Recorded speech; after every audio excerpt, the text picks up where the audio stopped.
construire alors le graphique à la règle et au compas, d'accord, dont la fixe est solution de l'équation. Alors on va juste prendre une feuille un peu plus loin et on va quand même faire ça proprement. Commençons par tracer... voilà. Voilà. Ok, donc là on a notre repère. On sait qu'on prend bon, 2 cm normalement, donc ici ça n'a pas de sens, mais ok, 1, 2. Alors. Et comment est-ce qu'on va tracer nos solutions?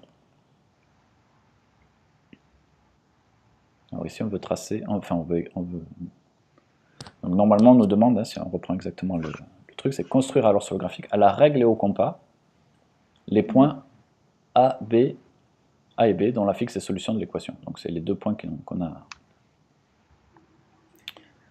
les deux points qu'on vient de trouver. Z1 égale 2EI, alors moins 2I pi sur 3, et Z2 égale 2 exponentielle 2I pi sur 3. Alors comment est-ce qu'on trace ces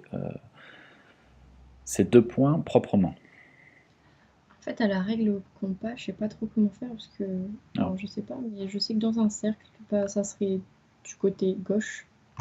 Ouais, alors c'est quel cercle justement? Trigonométrique.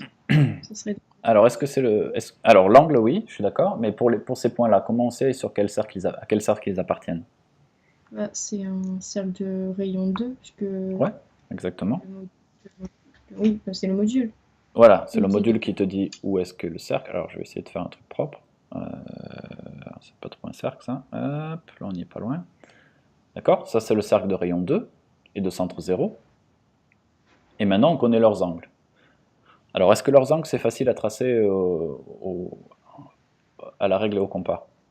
Alors, moi, quand c'est comme ça, j'essaie de faire la moitié de 2, donc ça fait 1, et après je remonte sur l'axe des Ouais, alors pourquoi la moitié de 2? ordonnées. Bah, parce que c'est un demi de... Enfin, c'est un demi de... Alors c'est moins un demi de cos. Voilà, c'est le cosinus de l'angle, il est moins un demi, d'accord? Il y a le moins, juste. Voilà. Donc en effet, c'est exactement comme ça qu'il faut le faire, puisque là c'est une valeur exacte, on la connaît, ça va être 1 du coup. Oups. Voilà, et je monte. Et tu montes, c'est exactement ça qu'il faut faire. Donc ici on a, eh bien je vais y arriver, hop, moins 1. Et on va tracer une droite ici, on peut le faire, hop, comme ça. D'accord, on oublie la flèche qui c'est pas très important, et on obtient donc nos deux points, c'est exactement comme ça qu'il faut les tracer. Ici on a un premier point, qui est ce qu'on appelle Z1. Alors ici on nous dit dans l'énoncé, le point A, c'est le point dont l'affixe a une partie imaginaire positive. D'accord? Donc c'est lequel? Celui d'en bas ou celui d'en haut? Partie imaginaire positive. Ah, c'est celui d'en haut. Ouais. Donc ici on a le point A, et ici le point B. Donc ici par rapport aux deux angles qu'on avait, le point A ça correspond à Z2, puisque c'était l'angle 2pi sur 3, 2pi sur 3, et Z1 c'est l'autre.